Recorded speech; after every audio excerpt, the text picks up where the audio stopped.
আচ্ছা, আজকে তোমাদের আমি রাইট ফর্ম অফ ভার্বের একটা প্যাসেজ এটা সলিউশন করে দিব। তোমরা এই যে সলিউশন করে দিব এটা খুব মনোযোগ সহকারে শুনবা, কারণ একটা right form of verb passage solution করা মানে মোটামুটি 50% 60% সব কিছু আলোচনা করা হয়ে যায়। কারণ আমরা একটা সেন্টেন্স অনুযায়ী আগের ভিডিওগুলোতে দেখছো না, আগের ক্লাসগুলোতে যে একটা করে সেন্টেন্স আমরা সলিউশন করেছি, একটা করে রুল আসছে।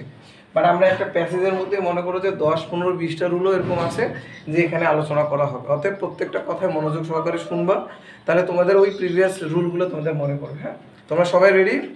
আচ্ছা, তাহলে দেখো লেখা বোঝা যাচ্ছে? এর পিছনে সবাই দেখতেছো? আচ্ছা, student life is the best time for prepare ourself for nature. আচ্ছা, তোমাদের রাইট ফর্ম অফ ভার্ব যখন তুমি শুরু করবা তখন পুরো প্যাসেজটা একবার রিডিং করে নিবে, ঠিক আছে? রিডিং পরে নিলে তাহলে বুঝতে পারবা যে আসলে কোন টেন্সে পুরো প্যাসেজটার কাহিনীটা, গল্পটা কোন টেন্সের উপরে আছে। এরপরে দেখবা মিনিংটা বোঝার চেষ্টা করবে। আচ্ছা, student life is the best time for prepare ourself for nature. এখানে যেখানে ড্যাশ দেওয়া আছে, ড্যাশের সামনে কিন্তু একটা ফর আছে। হ্যাঁ, ফর, FOR। ফরটা কোন পার্টস অফ স্পিচ? প্রিপোজিশন। ফরটা কি? প্রিপোজিশন। একটা জিনিস মনে রাখবা, আমার প্রত্যেকটা কথাই কিন্তু একটা রুল। প্রিপোজিশনের পরে যখন কোনো ভার্ব আসবে তখন সেই ভার্বটাকে নাউন করে নিতে হবে। কি করতে হবে? নাউন করতে হবে। তাহলে এখন ভার্বটাকে নাউন করতে হলে ভার্বের সাথে আইএনজি করে দিতে হয়। মনে আছে? আমরা অনেকগুলো নিয়ম বলছি যে প্রিপোজিশনের পরে কোনো ভার্ব থাকলে তার সাথে আইএনজি যুক্ত করতে হয়। তাহলে প্রিপেয়ারটা কি হয়ে যাবে? প্রিপেয়ারিং। ক্লিয়ার? মনে পড়ছে আগের কথা? আমরা সিঙ্গেল বাক্য দিয়ে শিখছি যে প্রিপোজিশন থাকলে আইএনজি হবে। হ্যাঁ, প্রিপোজিশন থাকলে এরপরে ভার্বের সাথে আইএনজি যুক্ত করতে হবে। আচ্ছা, it is dash call the শীত টাইম অফ লাইফ। এটাকে বলা হয় একটা জীবনের বীজ বপনের সময়। হ্যাঁ, মানে স্টুডেন্ট লাইফটা হচ্ছে তার ভবিষ্যতে কীরকম কোন অবস্থানে সে যাবে সেই অবস্থানটা সে এখানে ঠিক করবে। তাহলে এটা খুব গুরুত্বপূর্ণ সময় না? আচ্ছা, তাহলে বলা হয়েছে এটাকে বলা হয়। এটা কি নিজে নিজেই বলে না? তাহলে এটাকে বলা হয়। তাহলে এটা অ্যাক্টিভ ভয়েস না প্যাসিভ ভয়েস? Passive voice. কারণ অ্যাক্টিভ আর প্যাসিভের মধ্যে পার্থক্য তোমাদের ভয়েস যখন করাইছি তখন তোমরা খেয়াল করতে পারো কিনা জানি না। যখন কর্তা নিজেই ভার্বের কাজটা করবে তখন সেটা হয়ে যায় অ্যাক্টিভ, আর যখন কর্তা ক্রিয়ার কাজটা করতে পারবে না তখন সেটা হয়ে যাবে প্যাসিভ। এখানে ইট ইজ কল্ড, এখানে কলের জায়গায় কল্ড হয়ে গেল কারণ এটা বাক্যটা প্যাসিভ। আর প্যাসিভের ফর্মুলাটা হচ্ছে একটা অক্সিলিয়ারি ভার্ব 100% থাকবে এবং মূল ভার্বটা V3 হবে। মনে পড়ে?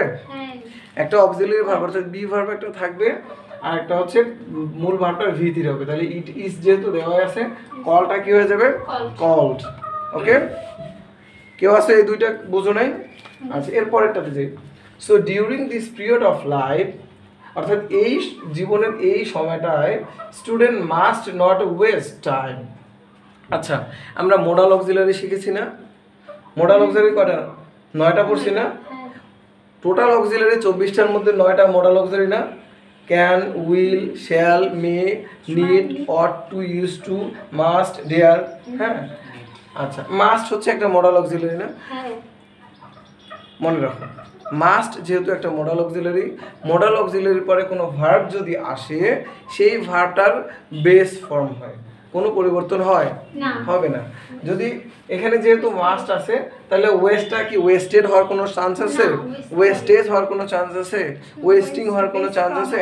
তাহলে ওয়েস্ট বেস ফর্ম বেস ফর্মে থাকবে। তাহলে এখানে উত্তরটা কি হবে? ওয়েস্ট। ক্লিয়ার?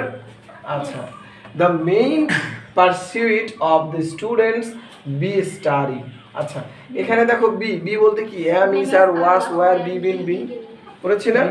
এই যে বেসিক জিনিসগুলো যে আমরা আলোচনা করেছি প্রত্যেকটাই কাজে লাগতেছে না?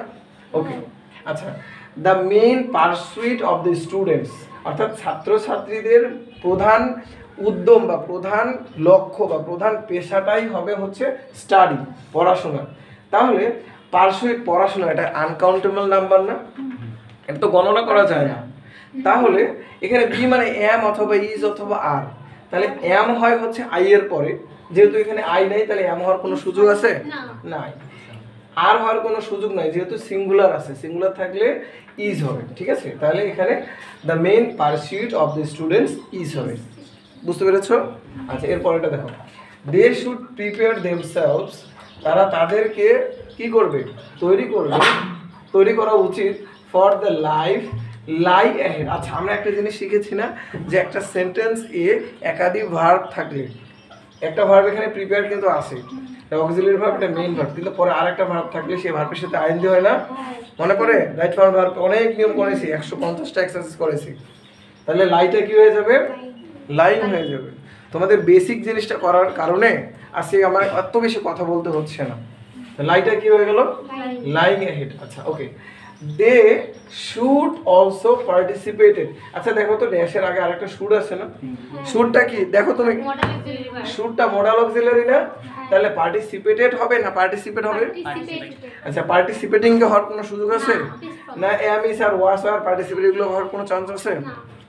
যেহেতু মডাল ভার্ব আছে, মডাল অক্সিলারি, সেহেতু পার্টিসিপেট হবে আর বি যোগ হবে না। ওকে আচ্ছা, তাহলে participate in co curricular activities by. আচ্ছা নতুন আরেকটা সেন্টেন্স শুরু হয়েছে না, বাইটা একটা প্রিপোজিশন না সীমা, বাই একটা প্রিপোজিশন না অভিজিৎ, বাই প্রিপোজিশন না?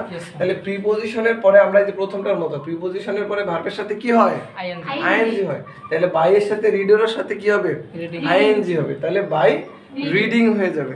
আমার প্রত্যেকটা কথায় মনে রাখিও একটা করে রুলস বলতেছি, হ্যাঁ? By reading news paper they will know, মানে অর্থাৎ সংবাদপত্র পড়ার মাধ্যমে দে উইল নো, তারা জানবে what happen in the world. আচ্ছা এখন তুমি সংবাদপত্র কি অতীতের খবর পড়ো না ভবিষ্যতের খবর পড়ো? বর্তমানে কি হচ্ছে না হচ্ছে, কন্টিনিউয়াস না? তাহলে কন্টিনিউয়াস হলে কি হবে, they will know what is happening হবে না?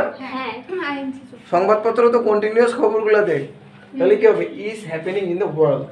আচ্ছা ওকে, এরপরটা দেখো সবাই দেখো, when the country faced with a natural calamity।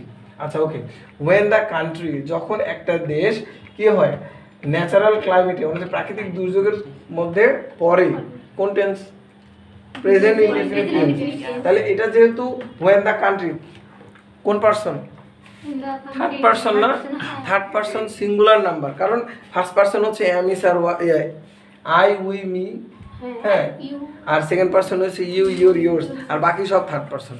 R third person হলে ভার্বের সাথে এস বি এস যুক্ত হয় না, তাহলে দা কান্ট্রি কি আই উই মি এর মধ্যে পড়ে?